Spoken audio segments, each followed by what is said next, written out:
Bé, bon dia a tots i primer de tot m'autopresentaré, que és molt ben Ginar, som historiador, som director de la col·lecció quadern històric contemporani de les Illes Balears, per la qual s'ubica aquest volum que hem presentat, Antoni Ignasi Romà, d'ús dels animals a Mallorca, que si no el teniu, d'entrada, segur que està a publicat edició del document de Balear.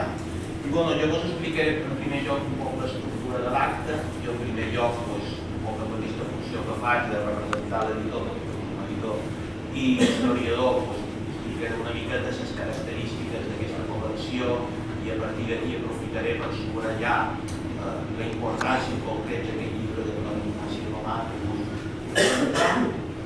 Després, a continuació, parlarà Anna Marina Sánchez López, la meva dreta, cofundadora de Sàtia Animal, que també farà una valoració global del llibre, però ho connectarà també un poc amb el que és l'antiguisme animalista de l'actualitat.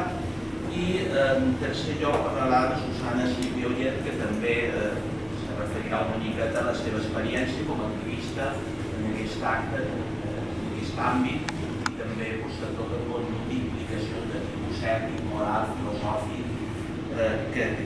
I finalment parlarà d'Antoni Ignasi Romà, de l'esquerda, que és...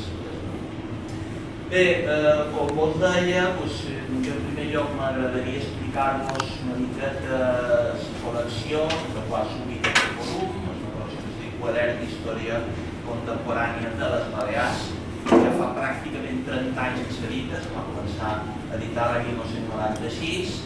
Va començar amb un llibre d'un autor que us imagino que moltes presents vos sonarà, que és en Josep Masó i Montaner, un referent importantíssim de la nostra historiografia, que va fer un llibre sobre Mallorca durant la Guerra Civil.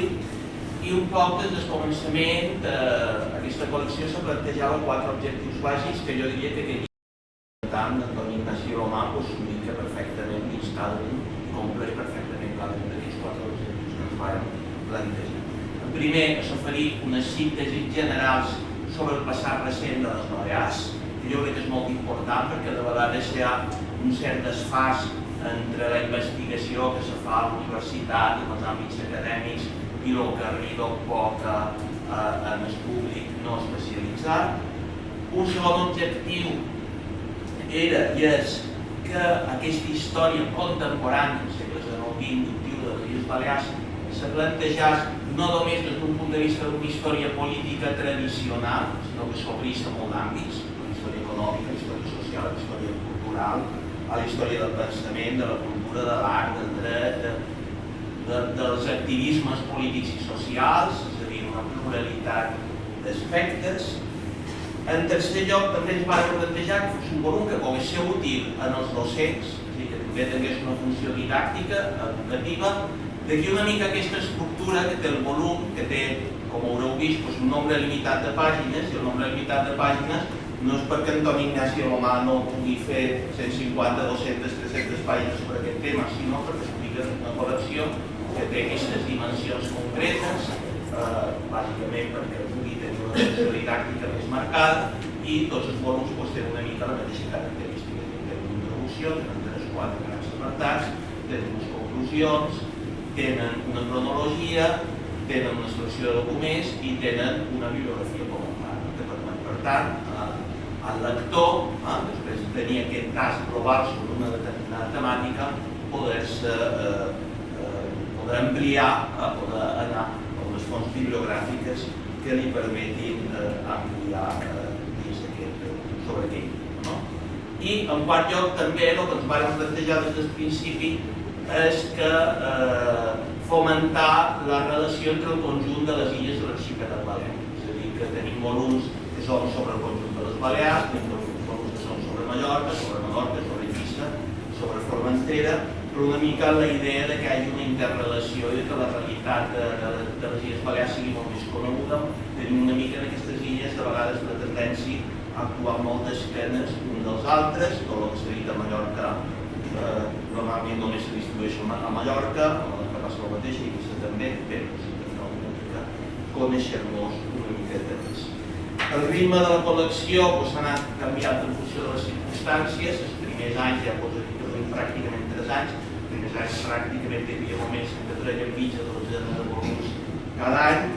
Darrerament el ritme s'ha alentit per molts de motius diferents, de l'altre ja segon en aquests 3 anys algunes crisis econòmiques, ha baixat bastant el nombre de públic lector, ha hagut canvis institucionals i de vegades ha hagut institucions que eren més sensibles cap a la nostra cultura i de vegades n'hi ha hagut que menys. En fi, tot això en certa manera també ha influït, però la realitat és que seguim vius i seguim vius amb obres que jo crec que valen molt la pena i que Ignacio Romano és un exemple i per tant jo crec que això és el que importa. Bé, a més de fa una sèrie d'anys se va inaugurar un nou format que jo crec que és molt més visual, molt més elegant i que també ha contribuït. És aquesta feina d'edició jo crec que molt correcta i molt bona que fa, molt professional, que fa edició del document de Balears, aquesta col·lecció té ara mateix un estil molt pràctic. I també vos volia dir que en aquests darrers anys el que hem volgut molt, i ara aniré ja més en concret a parlar del llibre d'Antoni Ignasi Romà sobre els animals de Mallorca, ha estat una senya d'identitat que van tenir des del principi, que ja vos he dit abans, que és la senya d'identitat de no centrar-nos només en els temes de la història més tradicional, la història político-institucional, sinó obrir-nos a nous temes, d'alguna manera se n'ha subratllat. Per tant, això ha fet que, tot i que tenim encara fet alguns volums sobre temes, diguem-ne, més clàssics, tenim volums sobre el regnat de Ferran VII o sobre determinats episodis bèl·lics com pugui ser la Guerra Civil, un volum sobre la Guerra Civil a cada illa, o sobre corrents ideològics, culturals, polítics, socials, hem fet volums sobre el socialisme, o sobre aspectes econòmics, o la industrialització, però també hem volgut que hi hagués temàtiques que normalment han estat considerades al marge de la nostra història i les hem volgut tractar. Estic referint, per exemple, al protestantisme a Mallorca, com una dissidència dins el pensament religiós de la Mallorca contemporània, o la qüestió dels xuetes, o el tema de lleure, o el còmic, qüestions que de vegades des d'una visió estreta de la història pareixeria que no tenen interès, nosaltres pensant que sí, perquè també formen part d'una visió plural i més rica de la història al marge del món més acadèmic, més tradicional. També a les relacions entre les persones i el seu entorn ambiental. En aquest sentit, per exemple, vam tenir un volum de Joan Mayol sobre l'ecologisme a Mallorca, perdó, de Miquel Redó, sobre el moviment ecologista a Mallorca, i després un de Joan Mayol sobre el medi ambient a les Illes Balears, que sabeu que són dos figures molt importants del BOC, per tant, persones que s'han mogut molt en aquesta lluita ecologista a Mallorca, però el que no havíem fet fins ara mai era tractar un volum en el qual el protagonisme, com a mínim el 50% del protagonisme dins el volum, correspongués a sers vius diferents de l'espècie humana. I per tant jo crec que ja només per aquest motiu cal felicitar i cal subratllar, cal estar contents per l'aparició d'aquest llibre que, com us deia, jo crec que enriqueix no només aquesta col·lecció, sinó també la historiografia de les nostres illes. És un llibre en el qual trobareu informacions, aportacions, notícies, apunts que se refereixen als usos socials, a l'alimentació, al treball, a la cultura, a les creences, a les formes de sociabilitat i a les concepcions ètiques i religioses que ha tingut al llarg del temps, al llarg dels segles XIX i XX, l'espècie humana, però també i sobretot a com aquesta espècie humana se relaciona amb altres espècies animals. I he de dir en aquest sentit que l'originalitat i la novetat amb aquest enfocament historiogràfic no ha estat, a diferència d'altres volums que de vegades ho hem fet amb altres volums de col·lecció, ha estat encarregar a un especialista concret llibre sobre tal tema. En aquest cas jo diria que en aquest cas no hi ha cap mèrit per part dels que duim la col·lecció, sinó que va ser el propi autor, l'Ignasi Lomà, qui es va oferir aquesta possibilitat, i jo penso que va ser una proposta realment molt oportuna. Cal dir també que Antoni Ignasi Lomà, pels que no el conegueu, és un autor que té una llarguíssima trajectòria de feina i és doctor per la Universitat de les Illes Balears. La seva formació és de filòleg, ha treballat dins l'àmbit educatiu però dins diversos àmbits, l'activitat de la Universitat de les Illes Balears com a professor durant molts anys i també a l'Institut Joan Alcover, el qual d'alguna manera facilita una capacitat de transmissió que jo crec que se nota molt en les pàgines d'aquest llibre, però també jo crec que Antoni Ignasi Lomà s'ha caracteritzat per la seva enorme producció i també per la seva enorme polivalència. Us deia que és filòleg i per tant una bona part de la seva obra tracta sobre qüestions de gramàtica històrica, d'història social de la llengua. Fa alguns anys, dins d'aquesta mateixa col·lecció, va fer dos volums, un sobre la llengua catalana en el segle XIX i un altre sobre la llengua catalana en el segle XX, són llibres que ja tenen el seu temps, un és de l'any 2000, els altres de l'any 2002, però jo crec que són llibres que encara continuen sent d'una base essencial per tot aquell que se vulgui iniciar en el coneixement d'aquests temes, per tant són llibres per als quals no ha passat el temps, però a part d'això també ha produït tota una sèrie de monografies, tant d'aquesta editorial com de Balear, com a d'altres, que no les diré totes perquè no acabaríem avui, però que han tractat qüestions molt variades, és a dir, qüestions, per exemple, d'història militar, d'història social, de patrimoni immaterial, d'història de les dones, sempre amb uns plantejaments bastant originals. Per dir-vos alguns títols, per exemple, té també dins la història militar llibres sobre l'exèrcit mallorquí, llibres sobre l'estandard, la festa nacional de Mallorca i la més antiga d'Europa, i dels llibres recents, dos que jo crec que són molt interessants i que vos recomano que els tingueu en compte.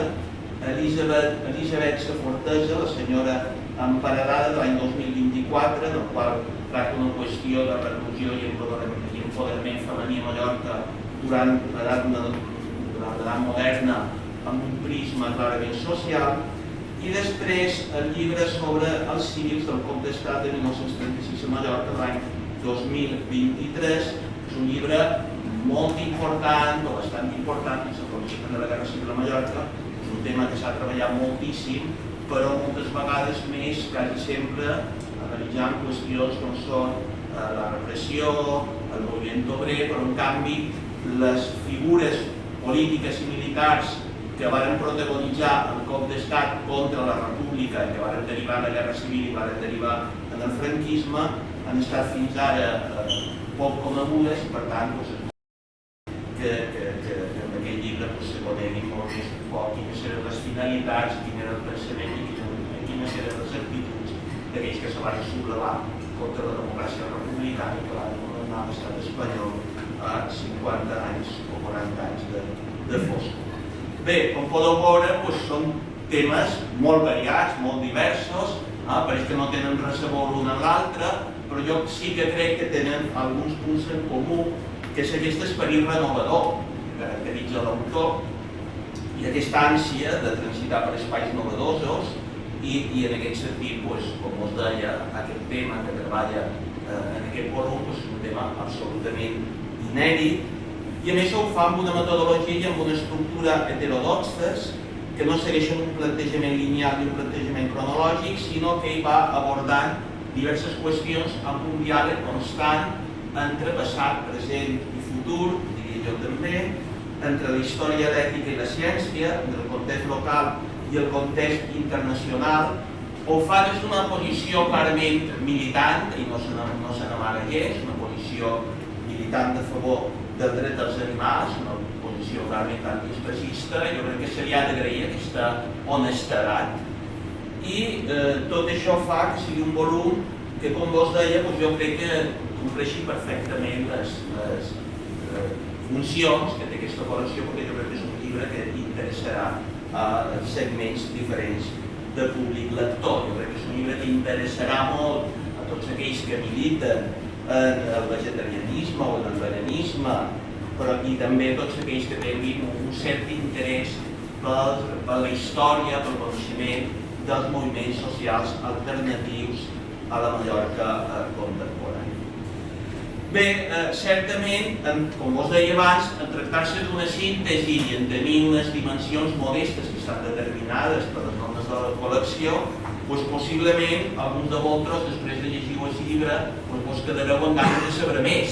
I direu, vaja, jo què sé, m'agradaria saber més sobre les bregues d'animals, o sobre els correbous, o sobre el vegetarianisme històric, però bueno, això és un motiu més per demanar-li a Antoni Ignasi Romà que segueixi treballant com fins ara i que en el futur ens ofereixi nous volums en els quals d'alguna manera se puguin treballar ja d'una manera més específica a alguns de tots aquests aspectes que al llarg d'aquest llibre simplement no ha tingut més que el temps d'apuntar i d'oferir un primer cas.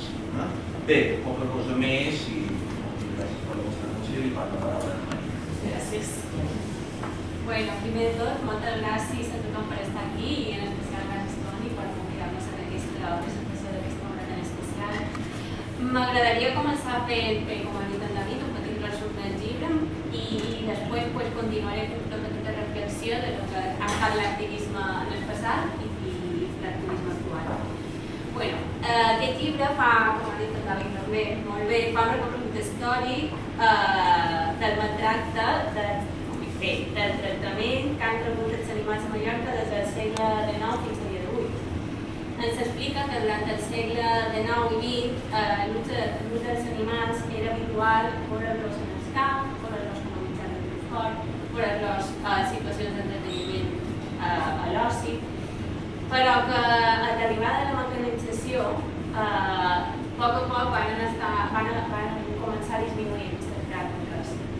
També s'introdueix un tema molt important que és en el segle XX o XXI l'aparició de la producció industrial, que es va convertir en una de les formes més abusives i cruels que tenim encara a dia d'avui. La producció industrial amb els animals consisteix en l'envia massiva i intensiva per obtenir recursos dels animals. Com va ser possible això? Se va començar a modificar genèticament, se va començar a provocar dolor, se va començar a provocar patiment dels animals per aconseguir els majors recursos amb el menor cost possible. És a dir, és un sistema que s'ha prioritzat el rendiment econòmic per damunt dels drets dels animals. Això estic xerrant del que va passar, ja va començar en el segle XX. Davant d'aquesta realitat, l'autor ens parla del sorgiment dels moviments animalistes i de l'activisme a favor dels animals. Mencionaré 4 dades importants de l'activisme que va començar i com ho van fer com ganes d'investigar més. Menciona com en el 1848, sota la influència del Percy Shelley, va néixer la Vegetarian Society, que és com el primer moviment vegetarià, ja en el 1848.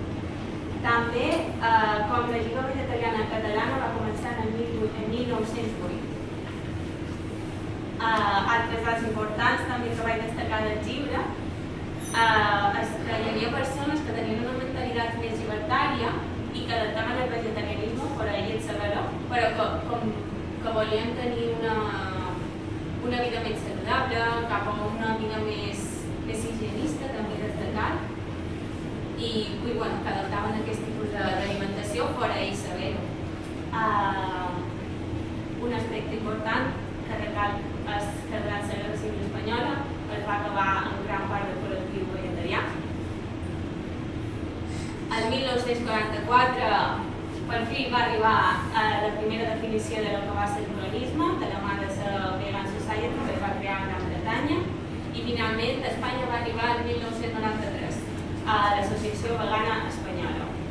Això són els moviments i les dades més importants que has tret del llibre, que m'ha fet ganes de seguir investigant, perquè de fet ho he fet, i volia treure més informació de com van ser tot aquest procés de com la gent va començar a tenir aquesta inquietud de que s'estaria fent tot el que s'estaria fent en els animals i tenien aquestes ganes de veure què podien fer, quina diferència podien marcar per no seguir aquestes pautes que ja estaven seguint.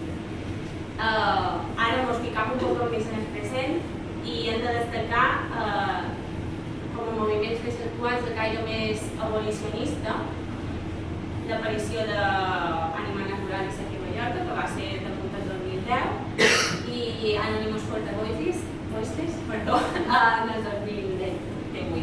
També hi ha altres associacions que van ser ecologistes o partits polítics com Progreso Verde i finalment Sati Animal, nosaltres, que van sorgir el 2023.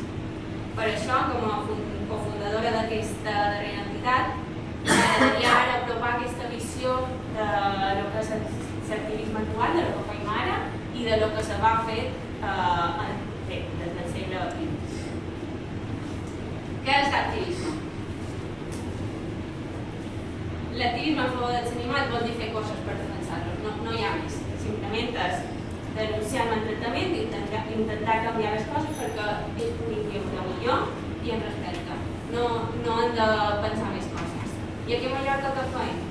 Doncs aquí a Mallorca fem accions pràctiques, pressió política, contactar mitjans de comunicació i campanyes per conscienciar la gent. Tot això plegat mostra com cada vegada hi ha més compromís per part de la ciutadania mallorquina, que cada vegada pareix que està com més conscienciada del benestar i els drets dels animals. Jo crec que en el temps no ha canviat molt la manera de fer activisme. És vera que, com assenyala en Antoni en el llibre, que me va agradar molt llegir aquesta part, he de dir, en Catherine Smith va crear Bands of Mercy el 1875, a què se dedicava? A crear grups d'infants i de lloguer i a ells educar-los en el respecte dels animals. Just el que estem fent ara. Vull dir, des de 1875 ja tenien aquesta perspectiva de que els canvis estan a les societats més tempranes. Doncs Ventura per aquí està el camí. Per això estic recalcant que ara mateix estem fent el que es feia abans, educar i conscienciar. Però ho hem adaptat d'una altra manera, ens estem comunicant d'una altra manera. Ara tenim unes altres eines. Tenim les xarxes socials, que és vera que ens afavoreix molt la manera de que el missatge arribi a tots els públics, intentar molt cuidar la forma que emitim el missatge. I el que volem és donar una informació veraç, contrastada, amb molt de recolzament científic i fàcil d'entendre.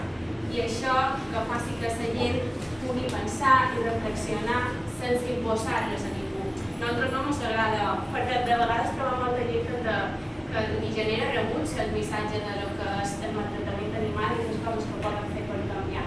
I la gent moltes vegades te contesta rebuig amb actituds que si generen alguna incomoditat i per això crec que la forma correcta no, però la forma més fàcil de poder entrar a la gent és des d'un missatge de respecte, empatia, amb un poc d'ironia i humor, de vegades ho fem, és vera, però arribar a les persones d'una forma no invasiva, especialment aquestes que estan obertes a escoltar i a reflexionar. I crec que això és una de les parts clave de dur el missatge al respecte pels animals. Abans he mencionat, quan deia que fem aquí a Mallorca, he mencionat la importància de la implicació política. I aquesta, a dia d'avui, és de les cartes que estem jugant més fort darrerament. És de vital importància que la nostra veu arribi en els polítics, perquè són ells que realment poden fer que les lleis canviïn en favor dels animals. I per això vull fer especial menció que gràcies a que tots aquests col·lectius animalistes que des de 1800 van lluitar i fins a dia d'avui s'ha aconseguit moltes coses. I només vull nombrar tres coses que s'han aconseguit des del darrer any, bé, final de 2024 fins a dia d'avui, que sempre pareix molt poc, però per nosaltres és moltíssim. I una d'elles és l'aprovació de la implantació d'alternatives vegetals en els escolars, que els nens puguin tenir alternatives vegetals en el seu menú escolar. Això pareix que no, però els nens que tenen aquesta situació de que que poden elegir no maltractar animals, és molt bo, tant per ells com per les famílies. Una altra cosa, el pare del Parlament fa poc una iniciativa legislativa popular per abolir la tauromàquia com a patrimoni cultural i es van aconseguir 660.000 firmes a tot l'estat nacional. S'ha de dur el Parlament, ara ja estem allà, ara no s'han de sentir que han de decidir, però s'ha fet. I el darrer que vull posar perquè és aquí a Mallorca és que cal destacar que el Pudi és un dels primers municipis d'Espanya en gaudir de tatuatges elèctrics.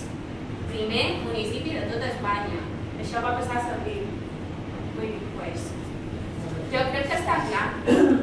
El canvi i l'acció van lligats inevitablement i això és molt important seguir al capdavant d'aquestes lluites. No podem rendir-nos, perquè les víctimes segueixen abusades i esclavitzades. És important anar a manifestacions, és important visibilitzar les injustícies, tenir el missatge clar a les societats i als polítics. Els animals s'importen. No estan aquí per nosaltres, estan aquí amb nosaltres, no per nosaltres. I la protesta col·lectiva, que és el que fa l'activisme, genera força, crea xarxa i fa pressió per canviar lleis i costums. Jo ho estic veient,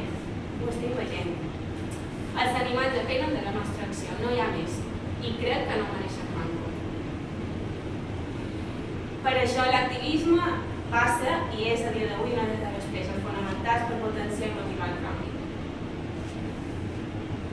Bé, l'enfoc de l'Antoni i el llibre i la seva reacció al passat tan necessària que ha fet ens convida a representar el nostre present i imaginar un futur més just per a totes les espècies.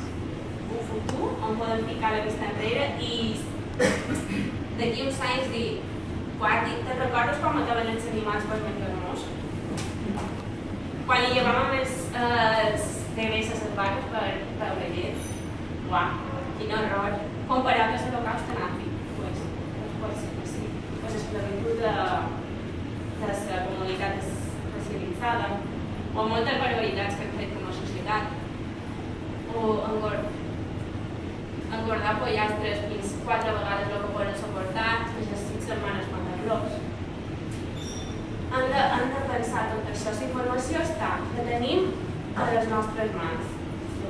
Som nosaltres els que hem de fer la reflexió i ojalà el dia de demà puguem sentir aquesta vergonya de dir el que van fer com a humans, el que van fer com a societat. Ben el mar que ja no passa. Això seria l'òptim. Un futur on finalment la humanitat faci ús de la seva moralitat, de la seva compassió i de la seva empatia, perquè ho tenim i som capaços de fer-ho. Moltes gràcies en nom de Sati Animal per concedir-nos aquest espai i per regalar aquesta visió de la història que hem fet.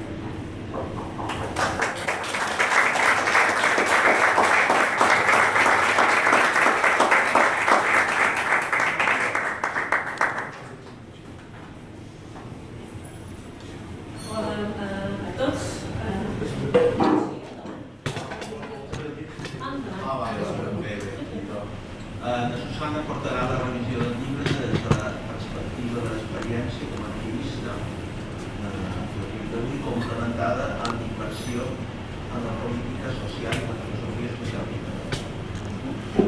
Gràcies. Seré breu, intentaré reunir. Quan Antoni em va comentar que havia escrit un llibret sobre l'abús dels animals a Mallorca i que ho havia fet en català, em vaig comprendre durant uns segons. Em va quedar ben clara la intenció no gaire subliminal de l'autor de retratar i provar de capgirar la relació que ens ha ensenyat a veure com normal, com a tradició, com a costum, com a quelcom natural per a la nostra espècie superior. Però en realitat el que fem nosaltres, bones persones, és cosificar i oprimir innocents cada dia. El llibre Antoni ha recollit i ordenat dades, fets i efemèrides que representen la majoria de les formes d'explotació animal a la història recent de Mallorca. Us convido, i llegiu, a fer un ús especial a més d'aquesta obra, com ja deia David, que és força didàctica. Imagineu-vos participant activament en qualsevol dels fets i les efemèrides que llegiu. Moltes persones obrireu els ulls en adonar-vos de com arriben a ser no normals els esdeveniments que s'hi recullen. Cadascuna de nosaltres, bones persones, ens podem inserir en les línies, llegir en perspectiva, tot recuperant una experiència pròpia que veurem amb nous ulls. De bon segur identificareu alguna persona que provereu vosaltres per activitats específiques, com per exemple les matances. Posem a la senyora Antònia Estrada, la padrina d'Antoni, que en casar-se va venir de Santa Maria, fugint dels bombardeig de la ciutat. Ella, convenida de la família benestant, no havia tingut contacte amb animals i li van encarregar de deixar el porc. Va fer molt bona tasca, però en arribar a les matances, ella no hi podia prendre part. Normalment no hi pogués participar en la necessitat de cap individu, perquè en la seva tasca la senyora estava a reconèixer la personalitat individual de cadascun dels porcs que havia reconèixer. Perquè els animals de qualsevol espècie són individus diferents els uns dels altres i no cal que ens ho expliqui cap científic ni cap filòsof per adonar-nos-en. Quants de nosaltres hem crescut en la mateixa família, de mare i pare, tenim germans, hem anat a la mateixa escola, hem tingut els mateixos amics, hem escoltat la mateixa música, però som completament diferents entre nosaltres. No tenim res a veure. Tenim coses en comú, però som ben diferents. I els que heu compartit casa vostra amb cans, moixos, cavalls, orelles, ocells, i els distingiu per com caminen, per com borden, per com llaulen, per com reaccionen a la vostra olor. Poden ser de la mateixa espècie, però cada porc, gat, peix o nina té la seva personalitat, individual i intransferible, fins i tot els bessons. Aquesta és una de les formes, com en Toni i jo mateixa, explicàvem als humans de totes edats, orígens, àmbits socials i llengües, que tots els animals són individus i, per tant, persones. I les reaccions que tenien eren molt diverses, perquè d'aquestes reaccions poques eren noves i cap era irrefutable o irrebatible.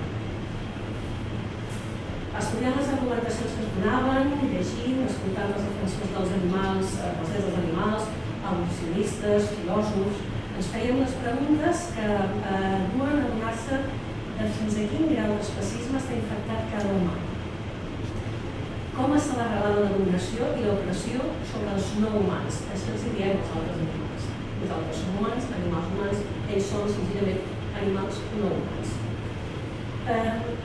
Com és de fàcil sortir-se'n també un cop reconeixem que humans i no humans som iguals a la nostra individualitat i capacitat de sentir.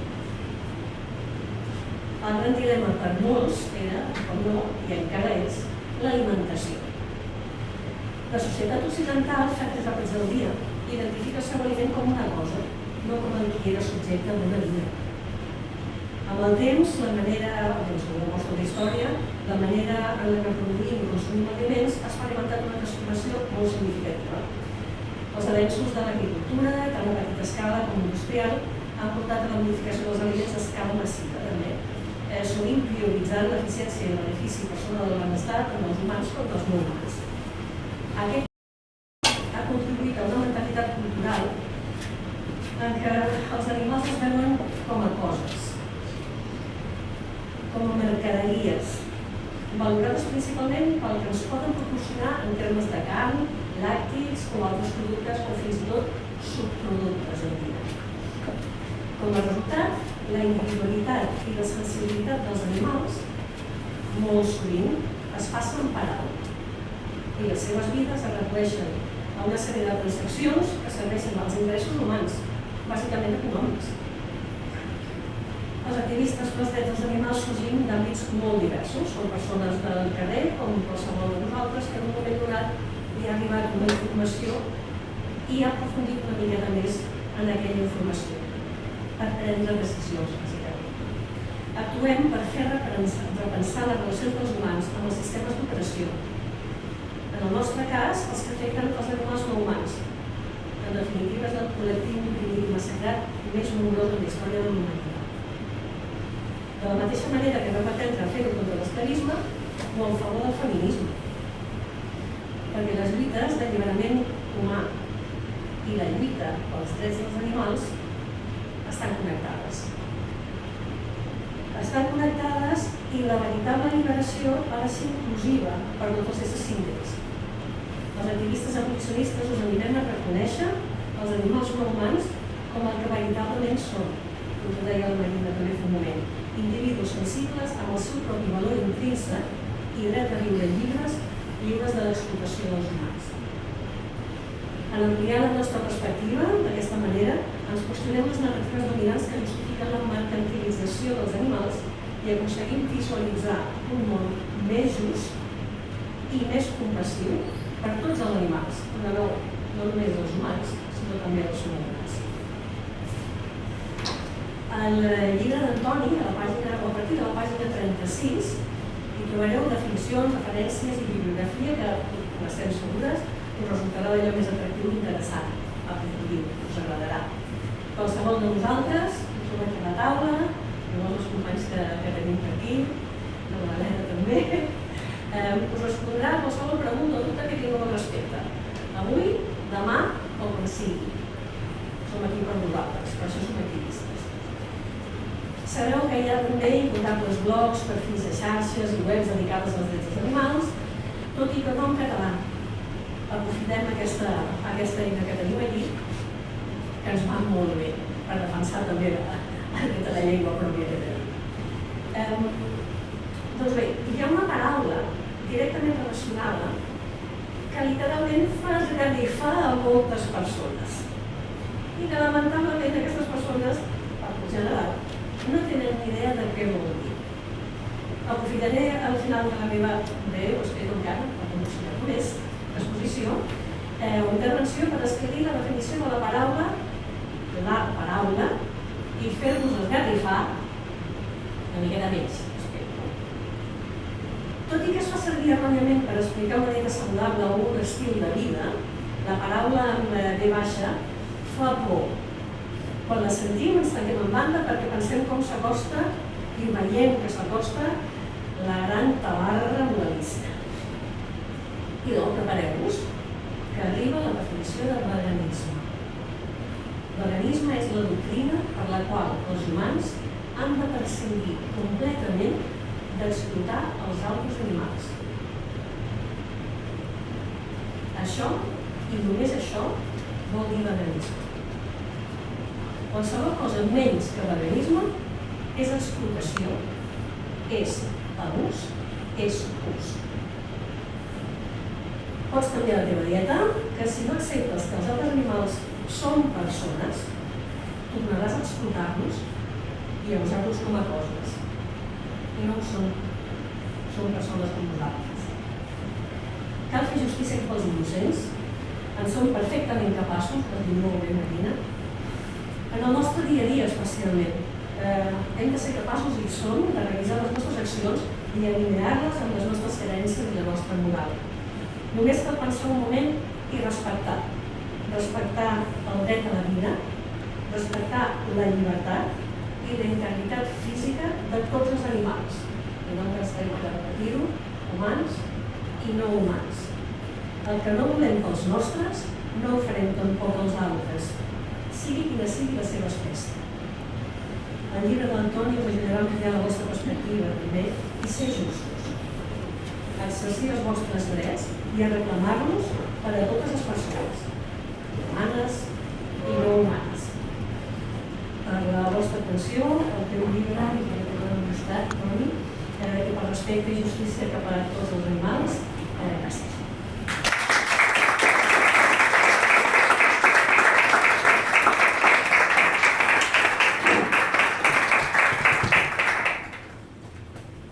Senyores i senyors, amics i amigues, parents, moltes gràcies per la vostra assistència, moltes gràcies per reservar les magnífiques intervencions. No esperava res. Bé, l'objectiu d'aquesta obra que presentam, llegiré perquè m'ho diguis. Encara ho tinc al màxim, l'objectiu d'aquesta obra que presentam és fer una petita contribució a la defensa dels animals no humans de la seva explotació per part de l'abús. La paraula apartat del títol, per part de l'abús, és una frase. Per fer-lo acceptable és que encara que no creuen en els drets dels animals perquè el nom no sigui un aturat inicial, sigui propi cap. A part d'aquest objectiu, aquesta obra té també aquest objectiu i aquest origen, aquesta obra també té dues causes. Una causa és la meva confiança en la raó humana i en la força de la moral. Som capaços, crec que podem convèncer els altres membres de la nostra espècie en benefici dels altres humans. Perquè de la solidaritat, normalment el que passa és que la gent hi fa informació. Perquè no volen dir les coses, perquè no és suficient. I l'altra causa, l'altra origen d'aquesta obra és que crec que la gent vulgui fer mal als animals. No vull creure. No vull creure. I crec que la gent canvia quan no posa en la realitat i els coneixements que li calen, la gent canvia. N'hi ha gent que pot fer, que són els joves, facilíssim, tots sols. La gent és gran, molt més difícil, pot ser, i és el meu cas, perquè la informació que necessitava ens ha arribat massa tard, i això no és un molt bé. Bé, anant al contingut de l'obra, jo abans d'aquest llibre havia tractat el tema de diferents maners. Havia traduït el català de l'obra del cap de l'Europea internacionalment en la defensa radical dels drets humans, que és el nord-americà David Franchonen, professor de dret de la Universitat de New Jersey, de dret.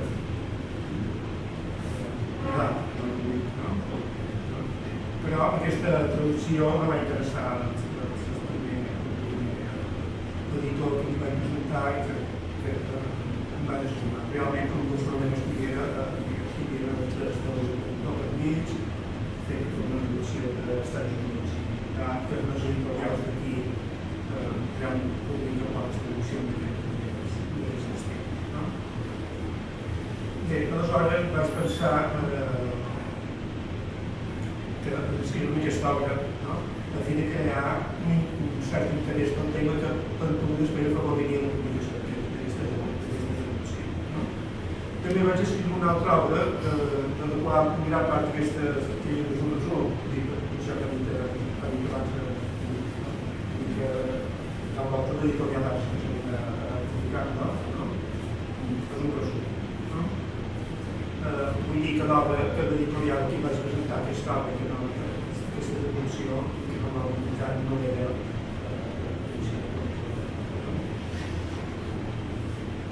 aquí, naturalment, també és la publicació de llibre i el ser el director de la corporació de l'original. Bé, aquesta traducció i aquesta altra obra, per tant, m'han servit molt per aprendre, per investigar, per conèixer la filosofia dels drets dels animals de Franchonen, per exemple, els principals. I m'ha servit per preparar aquesta obra que crec que conté el motiu de la nostra fer-ho, crec que d'una manera assequible, per un motiu de la nostra defensa dels animals més indefensos i més tocats fins a la mort. a vegades que són absolutament innocents. I ja que he parlat de dret, he parlat de professor de dret de la Universitat de Jersey, no? Tractar els animals no humans pitjor que com tractar els humans que han comès els crímens més execrables, més abominables, que no tenen ni mínim dret ni cap judici just ni res. Només pel fet de néixer estan condemnats a mort. Bé, aquesta obra és també sobretot el descobriment i acceptació dels animals, naturalment. M'ha entrevistat la periodista de Gary Maura, i la primera cosa que m'ha donat sempre era la cara. Sí, evidentment no havia llegit. No havia llegit la vida. Sí, no? L'acceptació del dret dels animals, l'acceptació del dret principal dels animals, que això particularment ha estat esmentat, és el dret a la nostra propietat de ningú més que si mateixos. Existeixen per si mateixos i per ells mateixos, no per nosaltres. Existeixen, viuen en nosaltres el món, com de l'altra espècie de societats també només els animals, els seus ecosistemes. Per tant, evidentment, tenen el dret bàsic fonamental que és el dret a la vida digna. Aquesta vida digna de què parlen els metges, que no se tracta només de la vida. D'anar per les pastilles de vida dignament. Els animals tenen dret a viure dignament el seu ecosistema, el seu entorn. Bé, evidentment, aquesta obra també és fruit del meu voluntat proselitista, encara no l'ha notada, que evidentment caracteritza a tots els que han fet aquest descobriment. És inevitable. No hi ha cap. He llegit d'homes, això no pot de menors ja no hem pagat. És que aviat tot el que de boca, aviat sabreu què és. És inevitable. Les premisses que he posat ja les podeu esperar com la gana, no fem res especial.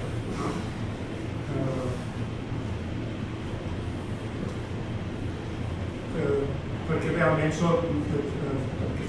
hem descobert tota una sèrie d'informació que ens passa, així no en som, com ha dit la resta de gent, que passa és que no pagant perquè no sap això. Algun post a Instagram que és un programa que he vist allà, no me'l veuré. És un dia així, no me'l veuré. Pues, gires i fan una altra banda, cap a Junta, cap a Cervera, no? Els tenen monedes, no? No me'l veuré, no? Nosaltres sí que l'hem vist, no? I hem arribat a saber també, que és una altra cosa importantíssima, no? El secret més ben guardat del món, no és que el secret que intenta que la indústria, el complex industrial animal, que és el nom que avui en dia, el complex industrial armamentístic, que existe el complex industrial animal, com hi ha el complex industrial petrolier, petrolífer, no sé, no? El complex industrial animal, no?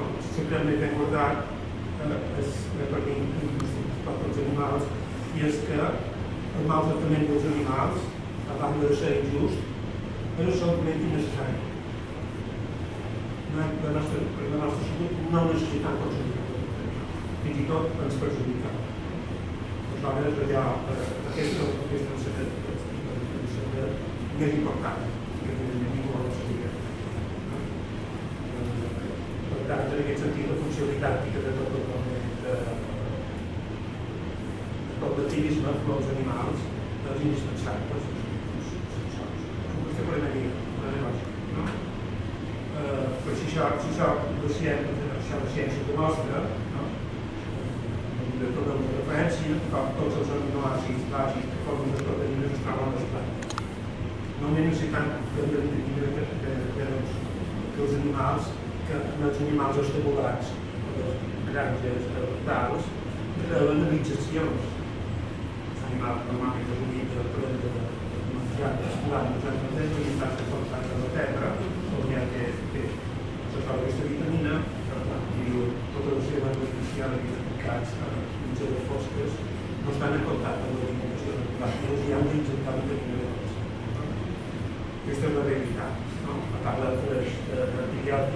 les conseqüències de víctimes farmacèutiques humans.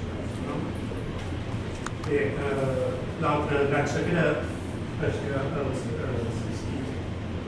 practiquen la dieta vegetal exclusiva, tenen molt mala salut, la millor no fan el pas del feminisme a la dieta vegetal, no? I tenen una vida més longeva. Són que és comprovats. No? Bé, en la defensa de l'explotació humana dels animals queda, tot això queda davant la tradició mil·lenària. No? La cultura, no puc fer doncs, que paper de mà, aquestes tan ridícules, no? Publicar les cometes, que són les cometes romàniques, no? Queda la cultura, no? Però que aquesta antiguitat del consum de carn dels humans, mil·lenària, més que mil·lenària, si ho senten sent mil·lenària, no? M'ha servit per justificar l'esclavisme, m'hi ha servit per justificar el sotmetiment de les dones, m'hi ha servit per justificar, evidentment, que va existir el canibalisme. Els humans han estat canibals. No perquè s'ho hagi existit privats, no és just. No? I naturalment, per tant, tampoc no justifica la dominació, aquesta activitat no justifica l'explotació d'animals senzills. La feina que estigui treballats a la televisió són els llibres de comptes de construcció del cel de Mallorca. El cel de Mallorca van fer feina esclaus subsaharians de pigmentació oscura, propietat d'eclesiàstics. Això hi havia les catedrits després del pla francès. Això parlant de justícia i de dignitat i de missions, etc. Bé, exactament igual, bé, tot això ho justifica i normalment no ho justifica la ciència de salut. Una cosa que explica el llibre és que al segle XIX ja van fer els primers estudis científics, però de base estadística la superioritat de la dieta vegana, no, de vegetariana, la dieta que menjava no. Tota una família molt àmplia, durant un període de temps, van decidir que no menjaria carn i a més que tothom volia un cop. I van mirar quants havien parat malalts, quants havien mort, i entrant aquí que, segons les estadístiques, durant aquest temps n'han de mort no sé quant, però res. No s'ha mort cap, no s'ha parat malalt cap, tots estan més. Això és el segle de nou. Que s'han descobert que totes les plantes tenen tots els elements per la formació de les bacteris que necessitam, simplement ja està. La ciència també ja ha explicat, i és trobareu en aquests estudis que us han repartit, la neurologia ha explicat les bases fisiològiques de la consciència, de l'autoconsciència i de la sensibilitat dels animals no humans.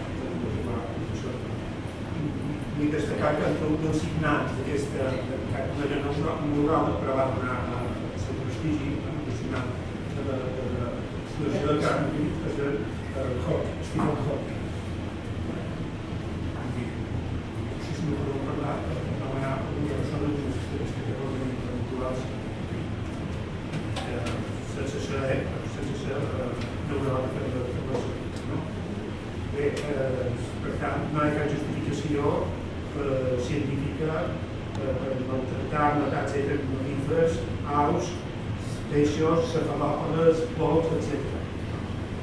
Bé, la investigació per la Xavier Stauder va fer descobrir moltes coses, començant pels que van procedir la reivindicació de la justícia per als animals. Les persones que no han prescut els llibres sobre la història del nostre país ni la vida.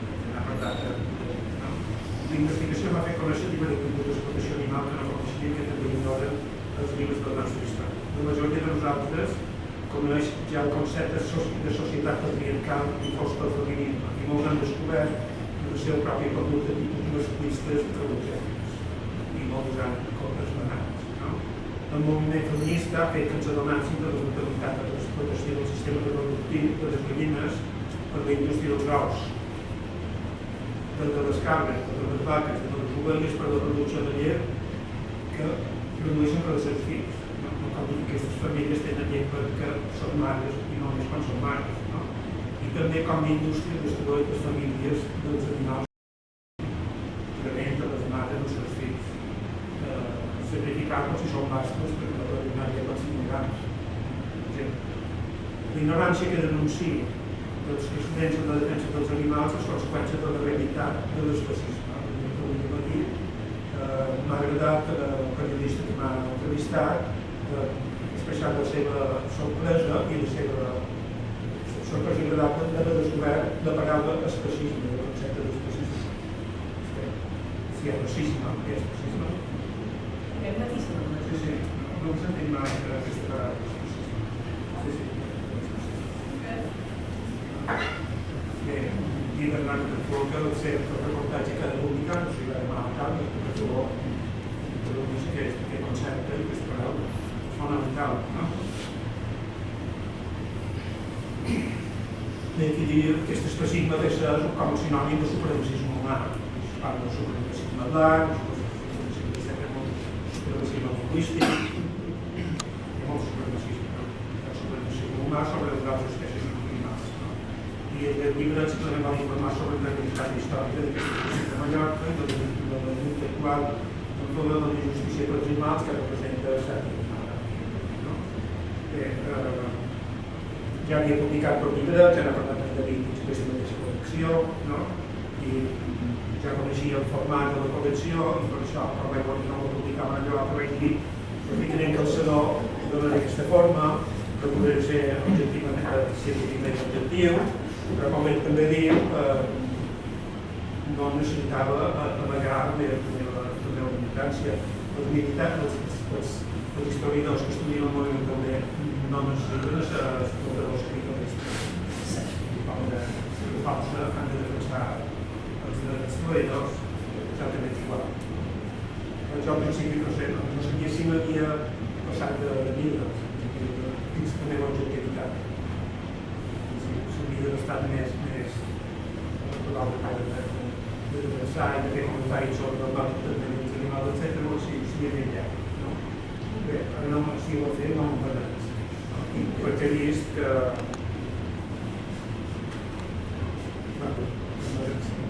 m'agradava els he comentat com a fent el que no. Bé, vaig aprofitar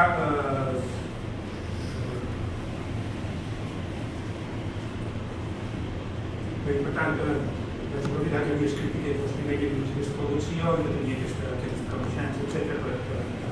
per introduir aquest tema, i simplement. També vaig pensar que hi havia un interès popular sobre qüestions sobre la història de la comunicació, de qüestions d'etnologia, de costum, de tradició popular, etc. Que són els que presenta a la primera part.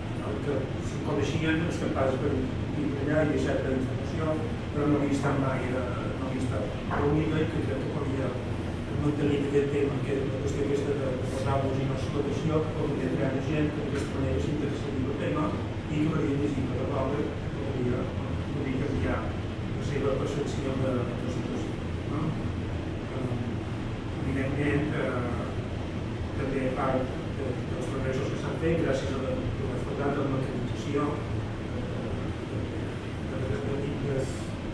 del moviment del motor d'evolució interna que hem entregat a diferents locals, a les cínies, per exemple, dels mòbils d'oli, de l'estafona, etc.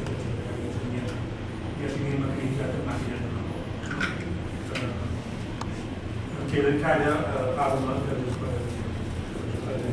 l'altre dia vaig anar a l'últim vaig veure quan el telèfon no es va tenir una televisió, si hi ha altres països, quan arriba aquestes problemes de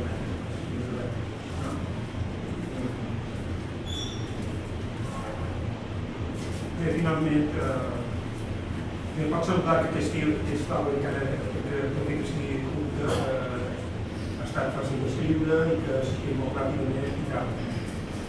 No ho era, perquè les altres dues obres anteriors meves d'aquesta mateixa versió van dur molta de feina, resumir no és tan fàcil, no saps, no sé si això és possible. Aquí, evidentment, tenia problema que hi havia poques monografies prèvies, no? Això supos que justificarà vegades un poc superficial o suficient de l'altre, però l'objectiu és que és l'únic camí i introduir sobretot l'interès per el moviment de defensa dels animals. Ja per acabar, encara he trobat, després de la seva llibre, encara he descobert altres coses, i n'hi ha moltes, no? Per exemple, com van arribar la marinada anomenat abans de Lliga Vegetariana de Catalunya, una llibre publicat la part més interessant dels seus estatuts, no? Era una associació de dretes lligada amb la nacionalista. Abans ja posat dels vegans anarquistes, hi ha vegans anarquistes, hi havia paperers, i hi havia de burgesos. Vegans no, vegetarians. Bé, una dada interessant és, per exemple, que un membre d'aquesta lliga vegetariana, que era turista, va venir de Mallorca, era el padrí matern de Maria Maona, Joan Ramon. Ramon Verdaguer i Soler. Que curiosament el van contractar i se'n va anar a l'Argentina a caçar. S'ha d'haver salat la seva conversió al vegetarianisme. Quan va ser allà es va trobar que allò que havia de caçar eren indígenes, persones humanes. O sigui, els ramaders, els ranxeros, etc. Els propietaris de les terres, els llibres de casa, i els van intentar per una casar persones, no van atacar i van tornar.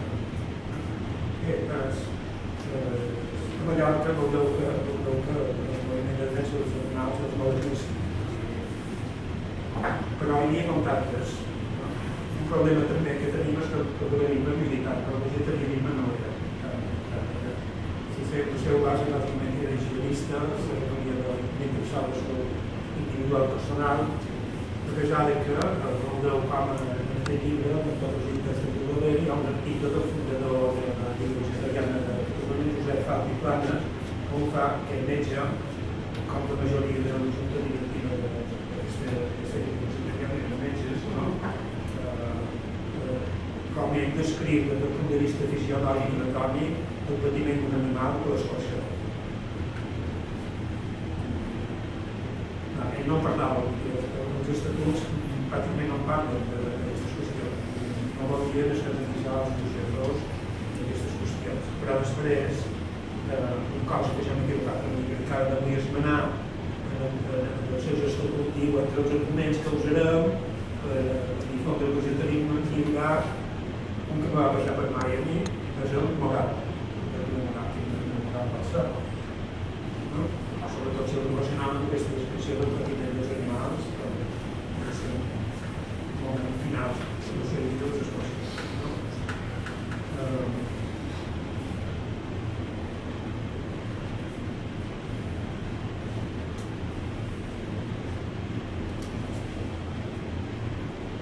Una altra informació molt important que a Mallorca popularment és que he descobert d'on surt el perquè representa sempre l'estantònia.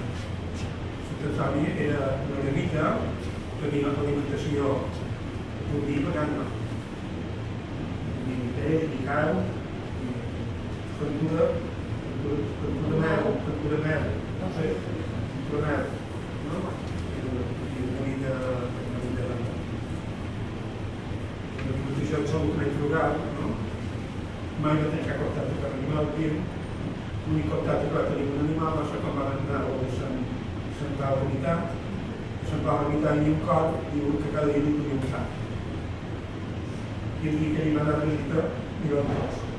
Hi havia dues parts. I després se va trobar que Sant Pau se va morir, no s'havia d'enviar de visita, i se va trobar que dos van arribar dos lleons, van acabar de força.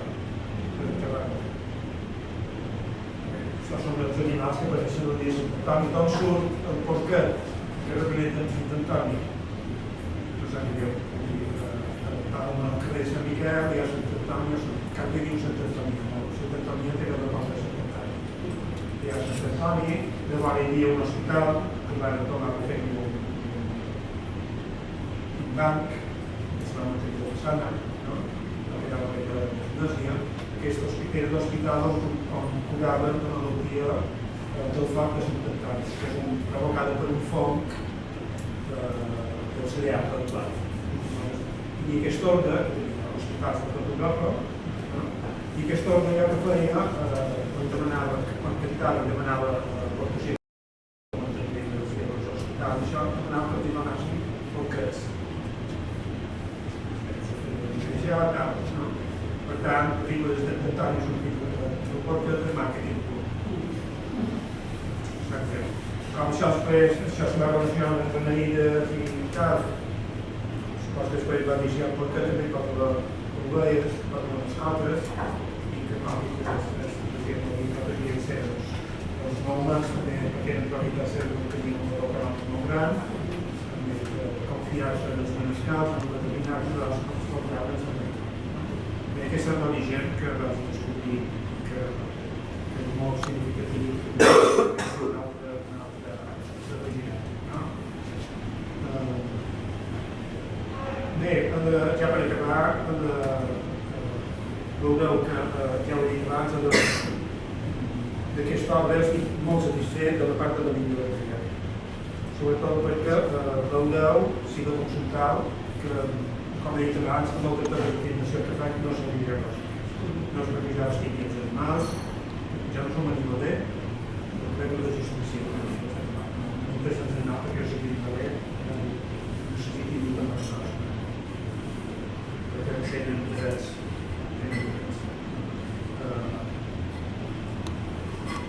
Bé, i aleshores, tota aquesta afirmació que fan, jo, dels fonaments algunes i que aporta aquí. Biografia, per exemple, que els ous són perjudicials de la salut.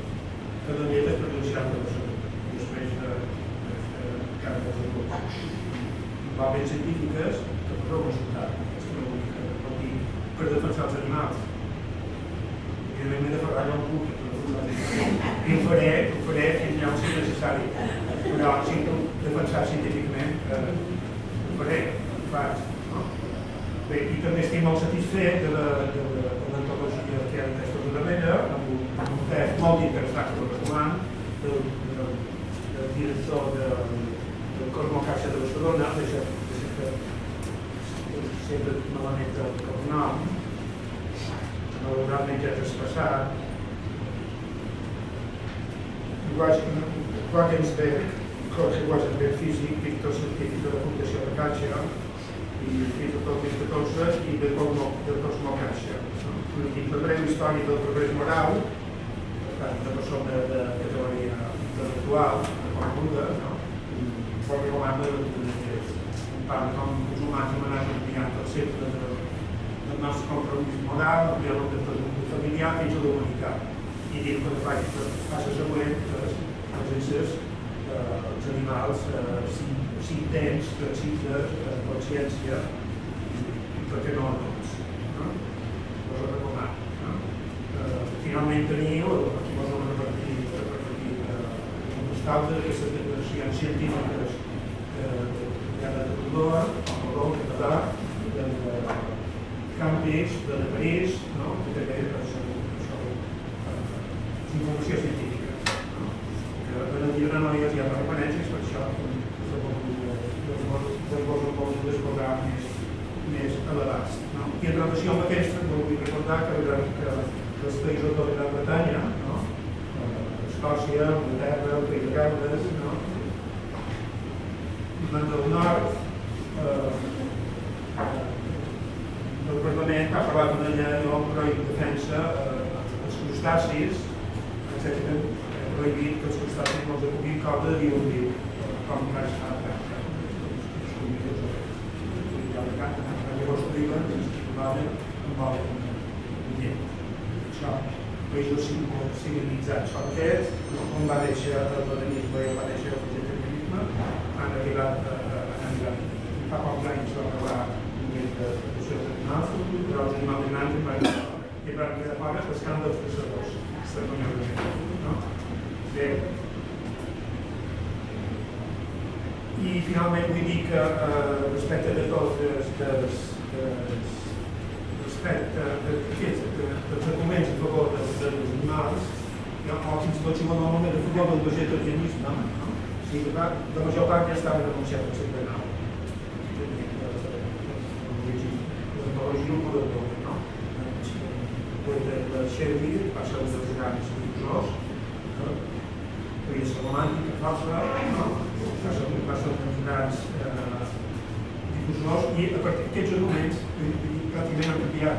Hi ha l'argument de la ineficiència econòmica de la producció de proteïnes i calories a través del consum dels animals.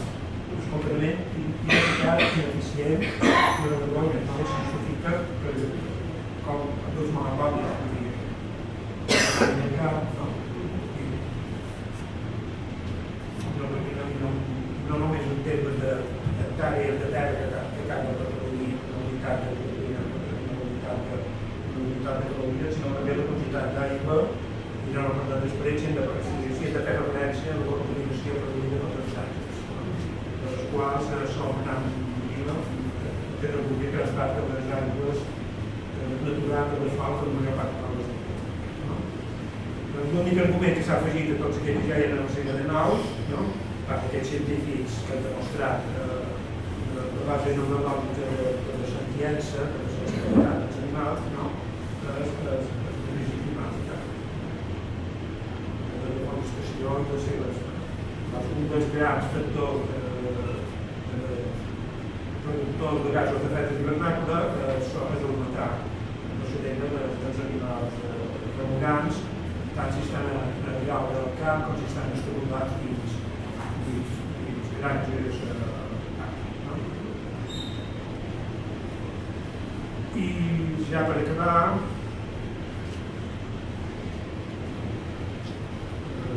simplement havia de fer referència que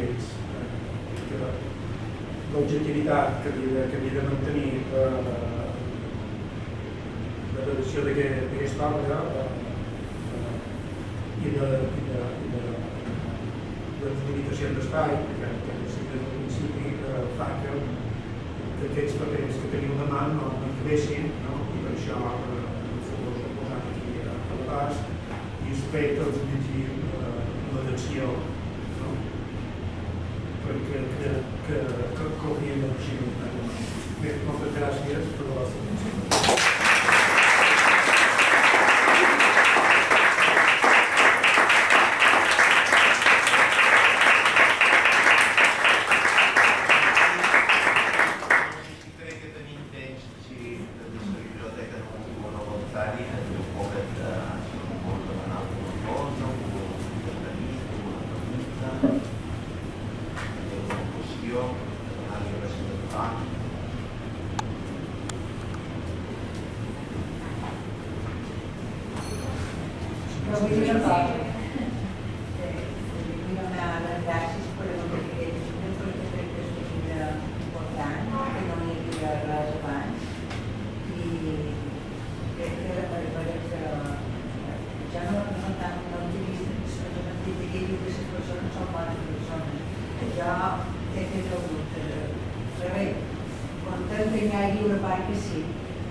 L'industrialització, la destrucció de la humanitat a través de tots els elements vius.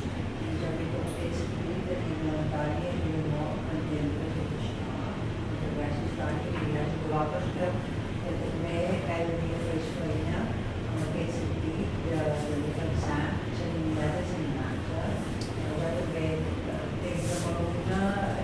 mèdic i sempre que puc, els coloms, els cavalls, bé, tots els animalets intent des de la meva posició de defensar-los. Ara el següent és que abans se li aleres a part, no? Per tant, a veure si fem tots, moltes gràcies.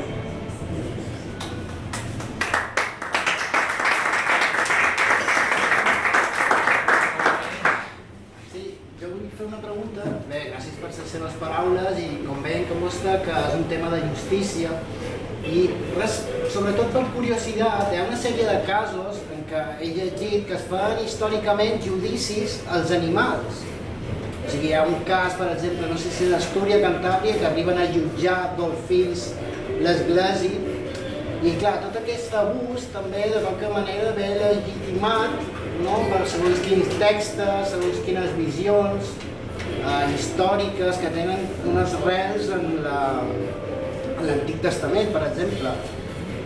Jo ho relaciono, per exemple, quan Adán i Eva són expulsats del paradís. Al paradís sembla que ells es comuniquen amb els animals, poden parlar, poden sentir, s'avenen, s'entenen, però quan són expulsats, diguéssim que perden aquesta facultat i és quan es diu que es transformen i deixen de ser animals perquè els arbres passen a ser fusta i els animals carn.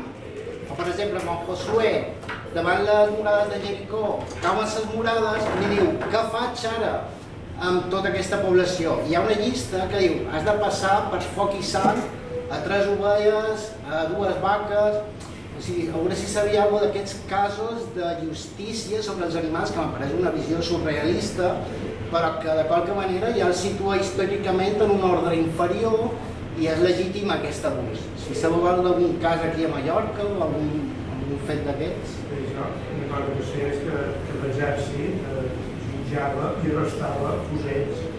Sí. I arrestat i matat un soldat, l'arrestaven. Ja una setmana un caracol tot sol, no s'entrat, no s'ha militat, i de vegades un cop que li donava això. Jo no soc teòleg ni he parlat de la cosa plana que és qüestió, no he parlat de documents, una cosa que sí que record és que en el llibre del Gènesi, fins a l'expulsió del paradís terrenal, els carnívors eren herbívors. I Déu dona, després de la creació, diu explícitament que dona en Adam i Eva, que els dona totes les plantes per menjar, no diu els animals. No diu que passen a sa carn, bé. Però és que després, com si fos una conseqüència de l'expulsió dels paradís, suposa també l'assassinat de... És que jo el que veig, per exemple, la figura del chivo expiatorio, no? O de la cabreta aquesta que Delos també sacrificava i es diu que se li posava en gel, amb aigua freda i l'animal havia de tremolar perquè es donés el vistiplau per al seu sacrifici. O sigui, tot això sembla que és un deliri. Jo tampoc soc teòleg, però sempre m'ha cridat l'atenció aquest fet que... Sí, però jo penso que primitivament potser hi havia més respecte, o sigui, no és tan primitiu, sembla més de fa uns milers d'anys o... Sí, és que hi ha aquesta carn, aquesta coixeja, carn halal, són animals morts conscientment, no els poden estorniar davant de matar-los perquè no poden dir no, han de ser dins i el cor ha de bombar. Sí. Un deliri. Usar la sang. Han de donar la sang. D'altra banda, el Nou Testament que fa substituir els sacrificis rituals que se celebraven al temple de Jerusalem, el sacrifici de Jesucrist. Sí. Això també és una realitat. En relació amb això hi ha els sacrificis de Mitra, el Déu Pare, el sacrifici de Tauros, que curiosament com hi ha un segle d'aquests de culte al Déu Mitra, on s'ha fet aquests sacrificis on hi ha la seu de la Bulgaria Roma, els tornents, la Tia de la Bona. Sí. Interessant, gràcies. Hi ha un petit apartat en què parla d'aquesta qüestió d'aquesta és que el tema aquest de justícia, i fins i tot vaig llegir algun cas a Europa, a Alemanya, que jutjaven els ratolins de les agricultores de ciutat, no? Perquè i se'ls feia un judici per sumari, se'ls empresonava i de qualque manera... Els humans són capaços de... Sí, no, m'apareix un deliri tot plegat, però... No soc catòlica practicant apostòlica i romana, però sí he cregut tota la vida en el primer filòsof del meu coneixement, que era Jesús, i he cregut sempre en la seva filosofia de l'amor, d'estimar l'altre no i fer-se escarmar. Coincident també amb el crist, la filosofia de la llei, no harm, tots bé, si jo estic bé, només et faré bé, no et faré mal. La Bíblia la vam escriure els humans. Sí. Els jutges són humans. I si són capaços de fer mal a persones com nosaltres, que tenen la pell més clara, més fosca, l'opressió hi és i hem de parlar la nostra lògica. Mantenir-nos en aquesta filosofia potser de l'amor i parlant de coses bíbliques o que tenen a veure amb el cristianisme i de més, perquè és el que més ens toca. Hi ha un documental que va sortir l'any passat, o fa un any aproximadament, que es diu Christspiracy, que rebat i explica una pica de coses envers a què es diu el llibre sagrat, com es pot desmuntar tot això i el gran prejudici que s'endú l'Església romana, apostòlica, catòlica envers a tenir una parròquia informada i amb un cert criteri. No podem basar la nostra vida pràctica en accions que directament parlen del nostre cervell i es diuen que estan malament. Sí, es fa extensiva la moral de no voler... Em sap greu, però és que hem d'anar acabant. Sí, disculpeu.